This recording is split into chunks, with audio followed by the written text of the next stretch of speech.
Nigeria, chairman of board of benchers. A grown an old man like this doesn't know the law. You don't know the law. I'll give the petition. I have petition against her. Nonsense. Nonsense. Why is it when it comes to my case, they turn the law upside down? They turn the law upside down. Upside down. Upside down. The rules. Who are not educated. I am an educated man. I can't show them the petition for the simple reason that if you show it, what the judge said was that the case file. Listen, this is the laws of Nigeria. The prosecution and this court doesn't know the law. That is the fact. Yes. Poor knowledge of the law is killing Nigeria. Poor knowledge of the law, they don't know the law. This is a federal gazetted law of Nigeria that says here that the chief judge of Nigeria cannot tell BINTA and NYAKO what to do. It's here. It's your law. Just obey it. That is why I do what I do. I agitate for Biafra.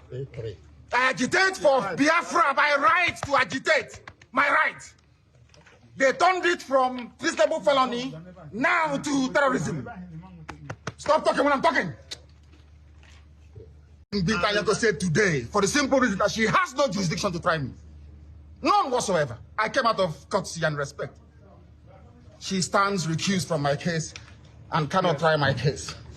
There are things that are happening in this country that a lot of you do not know. It is my duty to make that very, very clear to all of you today. Because the lies are too much. The lies are too much. I sent a petition to NJC. I don't want to talk about it. Justice BINTA and NYAKO is using her position for personal gain. For personal gain. Her son and her husband are facing corruption charges. And they told them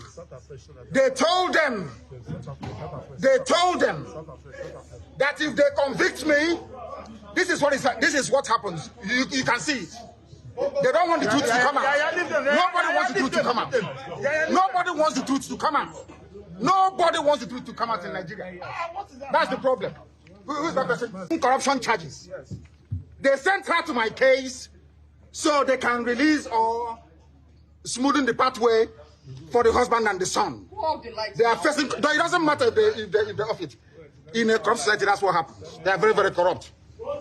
There is a breach of judicial oath. They have violated the judicial oath. They have shown bias according to Supreme Court. They are biased against me. Supreme Court said so. And that is why what is happening in the judgments and rulings concerning me has been happening. So, disobedience to Superior Court orders. Supreme Court said you are biased. You are against this man. You should not have revoked his bail. Nigerian went to Kenya and kidnapped him. These things are in the public domain. Why, therefore, are they insisting on trying me? A court order was entered. In that very court order, it was said very clearly and succinctly that she is no more. No. That she is no more going to try me. Why are they insisting? Why are they insisting? I ask. Because they have no case against me. They have no case against me. And all hail Biafra. All hail Biafra. The zoo has fallen. I'm sorry. I broke down. The zoo has fallen. And today, the cries of the Biafra people will be heard all over the world.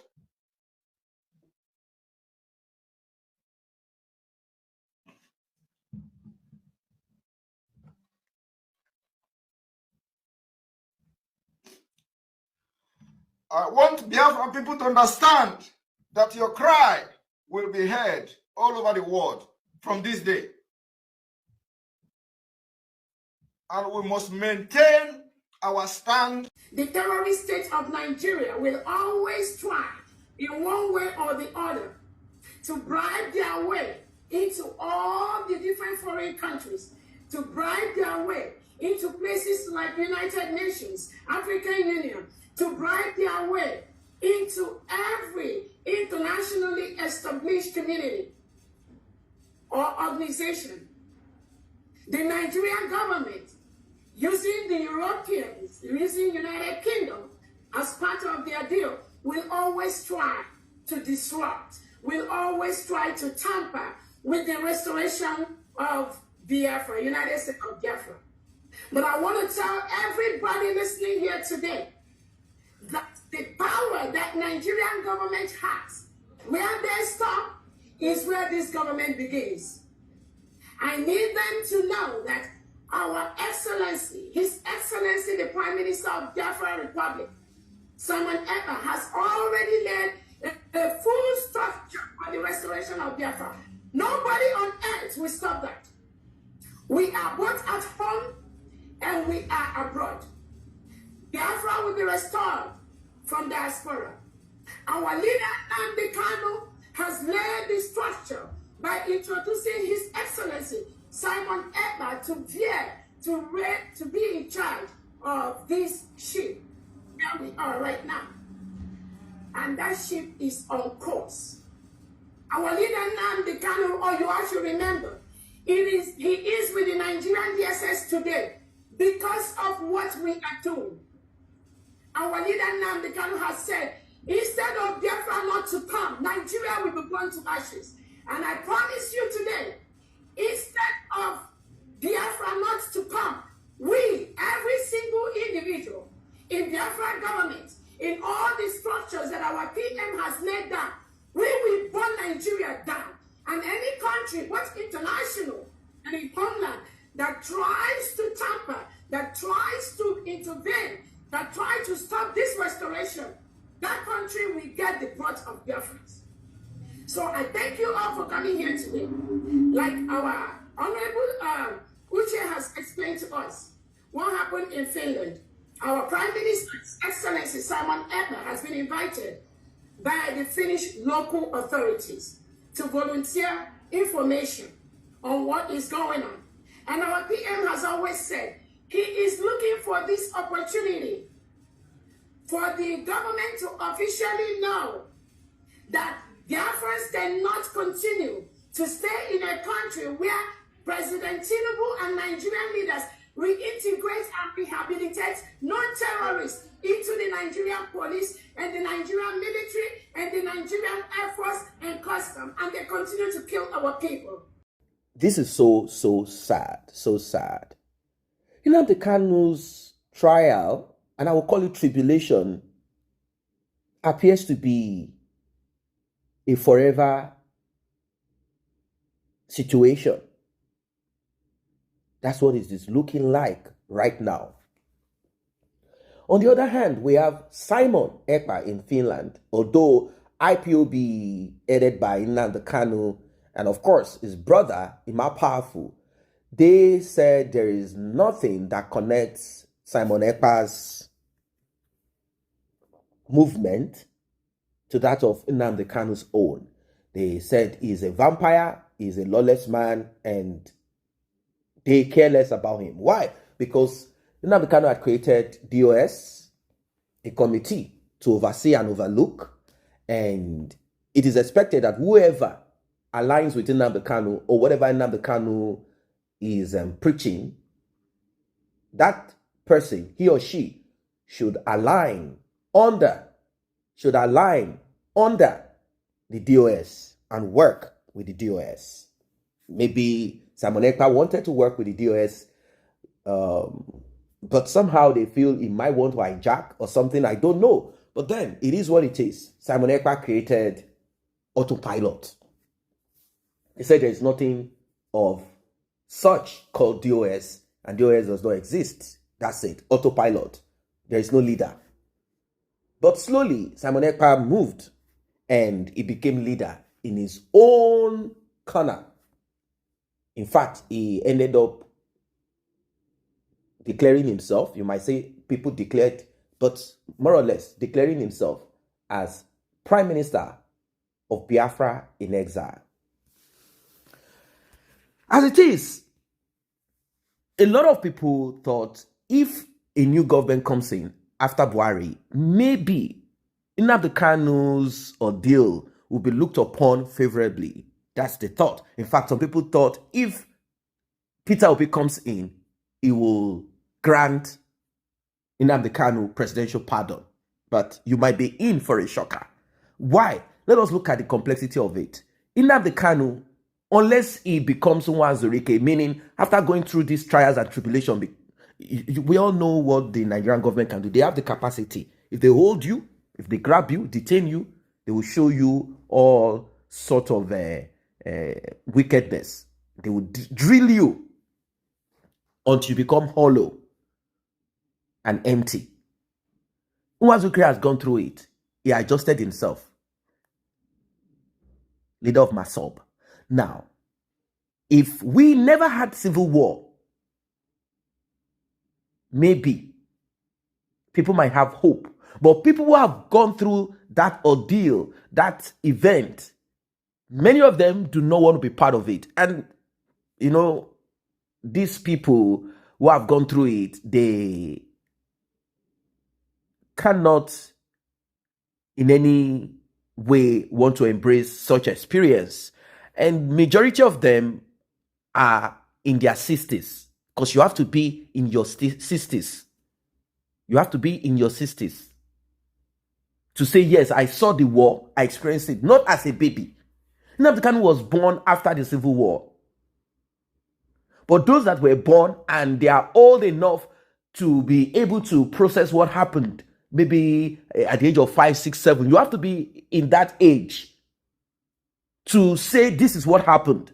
So it means you have to be 65, you have to be in that range. And you know those people are getting older. So NNAMDI KANU came on board. He said, look, and it's not like he's the first person. Other agitators had come in. He said, this is what I want. And the extra he had is that he had foreign citizenship, unlike Masob leader Nwazurike. Now he kept pressing and pushing. Extraordinary rendition occurred. And he realized that these people are really meaning this thing. They are not joking about it. When we searched, we realized that it is not the Buhari himself that wanted NNAMDI KANU to be brought into Nigeria alone. Certain people who are NNAMDI KANU's kinsmen, they are part of it. Many of them have established their businesses all over. They will not want to break the structure, break the system in whatever way, and then lose what they have acquired. Talk about corrupt politicians. Talk about corrupt businessmen. You know, all of them eat in the corridor of corruption. You don't want this Biafra thing, and they are done with it. The Civil War did not break Nigeria. If it could not, then please, there is nothing else. We are not interested. But they cannot make this utterance loud publicly. They can't. Within themselves, that's what they want. Like, let's continue to live together and cohabit and manage. But if Biafra comes at the end of the day, we all know the complexity in that particular part. Certain people don't want to be part of the Igbo speaking breakup. They want Igbos to stay together. And I've said it times without number that those that speak the Igbo language and understand each other should stay together. That is what they call a nation. A nation should speak same language, not we have similar culture. There will be problems. But NNAMDI KANU preached that Biafra, let's all stay together. Now, that's where the problem lies. It can't work.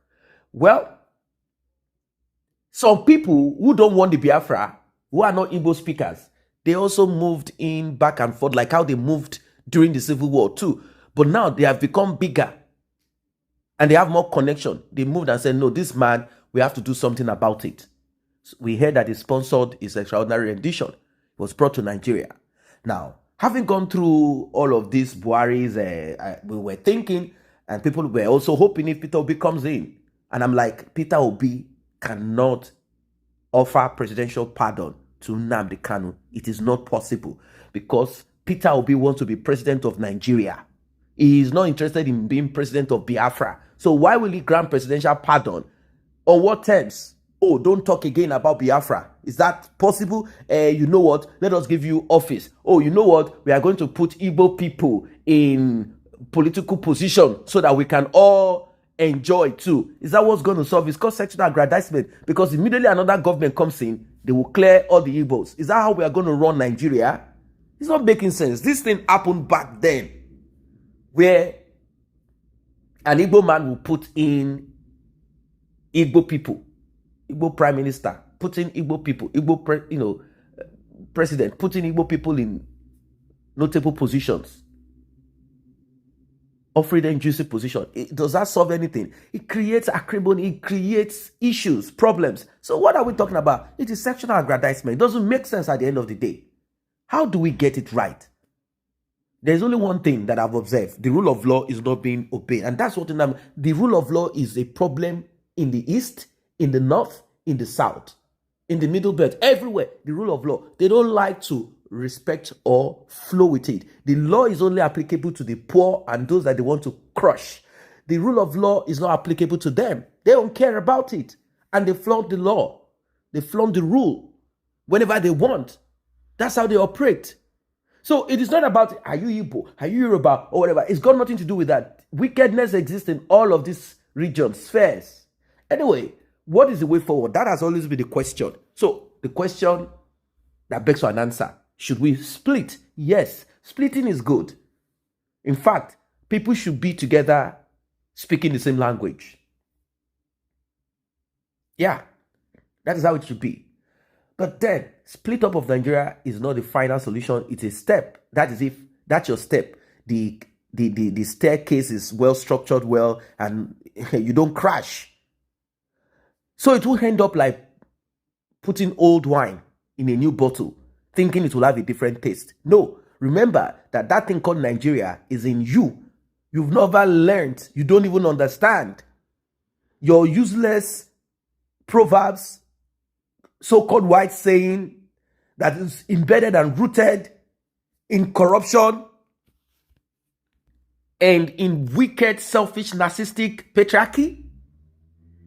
You have to look at those things where a girl child cannot inherit because he's going to marry to this only male. There are a lot of things that needs to be dealt with. Oh, it's our way. Your way is the reason why Nigeria is the same way it is right now. So all of these things have to be done away with. These things are so serious. Oh, this is our way of maintaining the wealth. Okay. It's a serious issue. So, Simon Ekpa is facing his own ordeal. They said sometimes March. The Finnish government is making friends seriously with the Nigerian government now because they will be getting some contracts in the power sector, energy sector. That's the truth of it. So, Simon Ekpa might be giving to Nigeria, extradited to Nigeria, for contract for Finland. Simon Ekpa is useless to the Finnish government. That's the truth of it. He's useless to them. Maybe his children, through their mother, although we heard that mommy and Simon are not together, they might want to keep Simon there like, oh, for the sake of his children, so they can have access to their father, at least see their father in prison. Still, the law has to be applied in that because they are accusing him of terrorism. Now, look at NNAMDI KANU too. It is saying from treasonable felony, it is now terrorism charge. They have now compiled it together because for them, it makes sense. How can we say this one is treasonable felony if Simon Ekpa is doing the same thing? Let us join it together. It is now, they've now upgraded it to terrorism. So Simon Ekpa, NNAMDI KANU, both of them are being charged and treated as terrorists. Question is this: how come the terrorists in the north of Nigeria are being accumulated, assimilated, brought into the system? Why? Oh, they say those ones are repentant. They are now asking, is NNAMDI KANU ready to accept that he's a terrorist and then repent? If he does that, he will be free. That's simply what it is. If Simon Ekpa agrees that he's a terrorist and he wants freedom, then they will pardon him and give him the freedom and even pay him. That's the Nigeria for you. But these guys are not going to say that. They're not going to be like, yes, we agree. Because what they are seeking for is emancipation. Their modus operandi somehow might have issues here and there. But do they mean well? They do. They want breakup of Nigeria. So that they can stand and stick together and create a nation, formulate a system and structure that will move them forward. But certain people don't want that. For me, I don't mind that the southwest of Nigeria breaks into two. Because Lagos will want to be by themselves. Lagos will not want to be part of any of the Yoruba nation. They might do business, but Lagos will want to be by themselves. The rest will want to join together. Maybe Ogun State and Lagos might be, Ogun State might be like, Ogun might beg Lagos and say, please, let us join you people to expand ourselves, please. Then the rest will be by themselves and create their nation. The north, I don't know what's going to happen there. The southeast will be Igbo speakers. The others will want to create a nation for themselves. It doesn't matter if they are a nation of 500,000 or 1 million. There are countries in Europe that are not even up to 1 million. But some people are saying, don't you guys understand that togetherness will bring us what we want? It is not always that togetherness will bring you forward. Look at Nigeria. What are you gaining? It's only benefiting those criminals. They say, let's stay together. It makes us strong. Strong in what? Is it military-wise? Have you been able, with your strength, have you been able to put down the terrorists in the north? Or what is this togetherness, the economy? Which economy? Who is it benefiting? Do you have constant electricity? Do you have water supply? Is everything working as it should? What is this thing? Let us break Nigeria apart. End of story. That is it. So we see, let there be a kind of agreement. We will break apart. If nothing works, then we can come back after trying for 20 years. Let's try for 20 years. If it doesn't work, we are signed to come back.